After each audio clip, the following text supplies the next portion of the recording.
The exception is not the rule.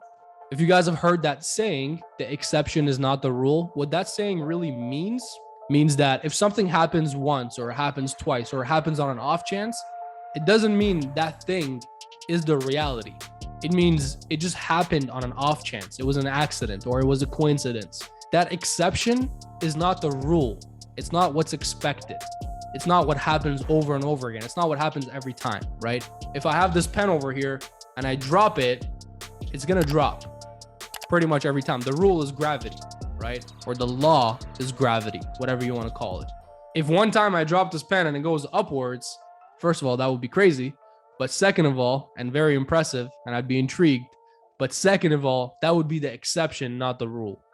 Does that make sense? And what that means is you don't want to focus on one-off problems. For example, if you start marketing and branding and running ads and building a presence on social media platforms for your business or for your product or service, and the metrics aren't doing that well, the numbers aren't looking that well, the engagement isn't there, you don't want to put your focus there and completely forego your entire strategy and your plan and what you had in mind and what you want to create and your future vision for your business or your product.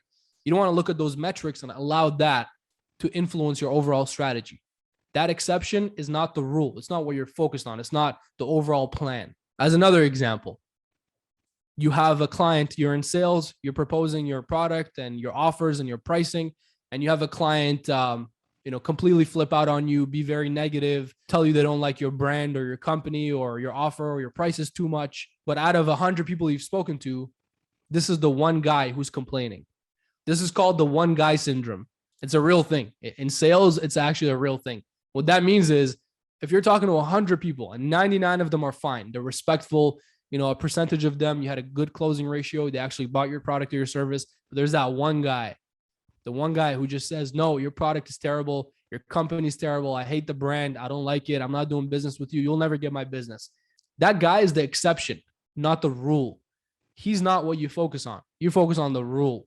So that's the final strategy here, and what to understand when it comes to sales and marketing and business as a whole is when you're doing all of this and you're implementing it and you're internalizing it and you're embodying it, you want to realize that you're also going to create friction. You're going to create new problems. Every time you step up into a higher level of being in life, in business, in any area, you create what? New problems, right? With every new level comes new problems. That's the reality of it. If you don't want new problems and you're okay with your current circumstance and you'd like the same problems you currently have, you better stay where you are, because the only time you'll ever have the same problems is if you're in the same circumstance. But the moment you start to move in a different direction, you start to raise yourself, raise your value in the market, build your reputation, build your brand, build a business, whatever it is you might do. The moment you start to step into a higher level or take a step forward, you're now creating new problems. And that's totally fine. That's to be expected. This is life. This is business. You will create new problems every time you go into a new stage. And then as you solve those problems and you get comfortable and acquainted to that new level, to that new stage, then you step into the next phase, the next stage, and you continue to grow and evolve. And with the next phase comes new problems again, and usually bigger problems, usually higher level problems. That's fine. The bigger the income, the bigger the problem as well, right? The bigger the success, the bigger the problem. It's just reality.